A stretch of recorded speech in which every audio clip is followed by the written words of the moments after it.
آپ بڑی کا دل کی گہرائیوں سے سلام پیش ہے۔ مدھوبن کی اس سرزمین پر پہلی مرتبہ میری حاضری،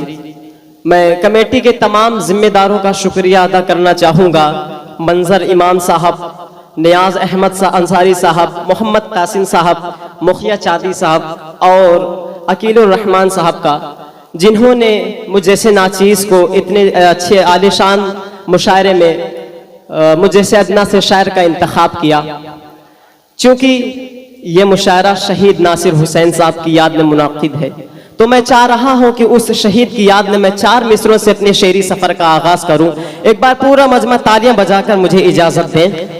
میں پڑھتا ہوں بطور خاص۔ ارشاد کہ لہو سے سینچ کر شاداب سارا انجمن کر دو، لہو سے سینچ کر شاداب سارا انجمن کر دو، وطن روشن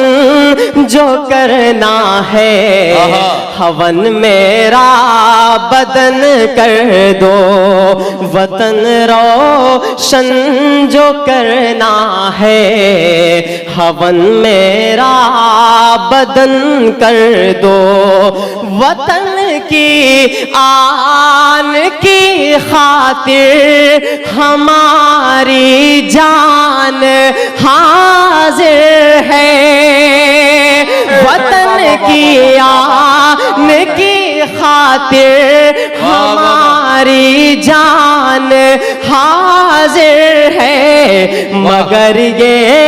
التجا ہے بس ترنگے کو کفن کر دو، مگر یہ ترنگے کو کفن کر دو، وطن کی آن کی خاطر ہماری جان حاضر ہے، مگر یہ التجا ہے بس ترنگے کو کفن کر دو، مگر یہ التجا ہے بس ترنگے کو کفن کر دو۔ دوستو، یہاں سے ہندو مسلم ایکتا کے حوالے سے 4 مصرع اور حاضر کرتا ہوں کہ عداوت اور نفرت کو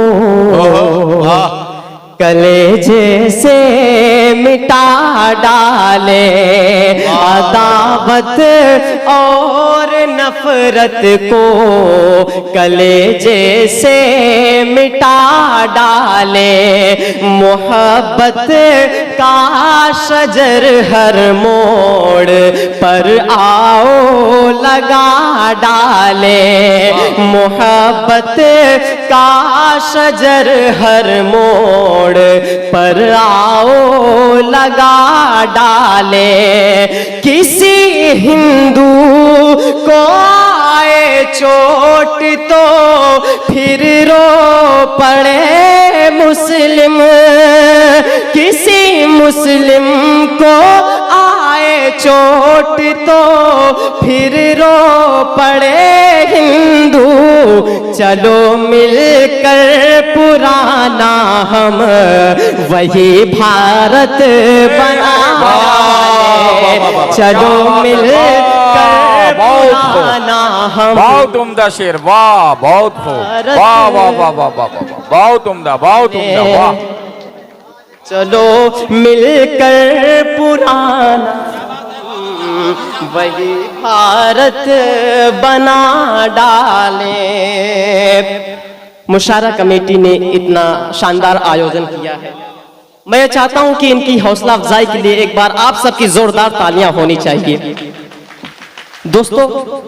4 مصرع اور بطور خاص ملاحظہ فرما لیں کہ جتنے آنسو تھے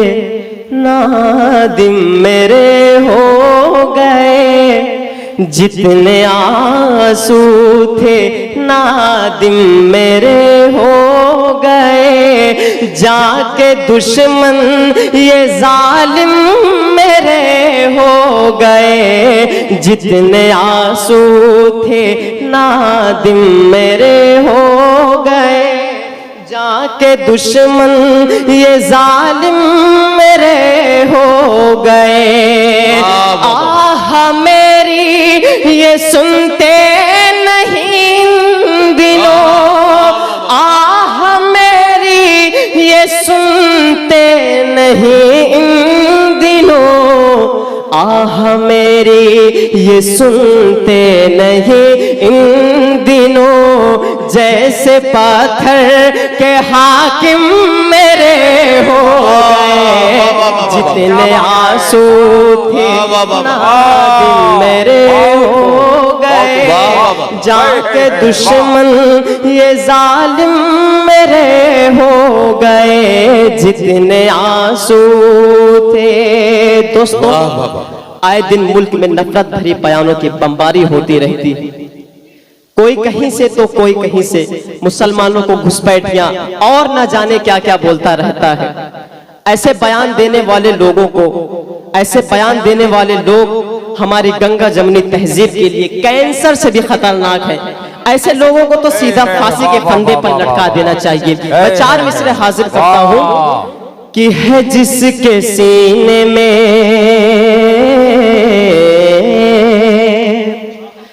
ہے جس کے سینے میں محفوظ آیت قرآن ہے جس کے سینے میں محفوظ آیت قرآن کبھی وہ ملک کا غدار ہو نہیں سکتا کبھی وہ ملک کا غدار ہو نہیں سکتا اگلتے ہیں جو زہر نفرتوں کا بھاشن میں اگلتے ہیں جو زہر نفرتوں کا بھاشن میں وطن میں رہنے کا حقدار ہو نہیں سکتا وطن میں رہنے کا حقدار ہو نہیں سکتا ہمارے ملک کی گنگا جمنی تہذیب کو ختم کرنے میں اور ہمارے ملک میں دنگا بھڑکانے میں سب سے اہم رول گودی میڈیا کا ہے کیا میں سچ بول رہا ہوں آپ سب میری ان باتوں سے سہمت ہیں ذرا ہاتھ اٹھا کر کے جواب دیں آئیے دوستوں میں 4 مصرے یہاں سے پڑھتا ہوں کسی بھی دھرم مذہب سے کوئی خطرہ نہیں ہوگا کسی بھی دھرم مذہب سے کوئی خطرہ نہیں ہوگا کسی بھی شہر کا ماحول پھر گندا نہیں ہوگا کسی بھی شہر کا ماحول پھر گندا نہیں ہوگا اگر یہ میڈیا سچ بولنے لگ جائے چینل پر میرا دعویٰ ہے بھارت میں کوئی دنگا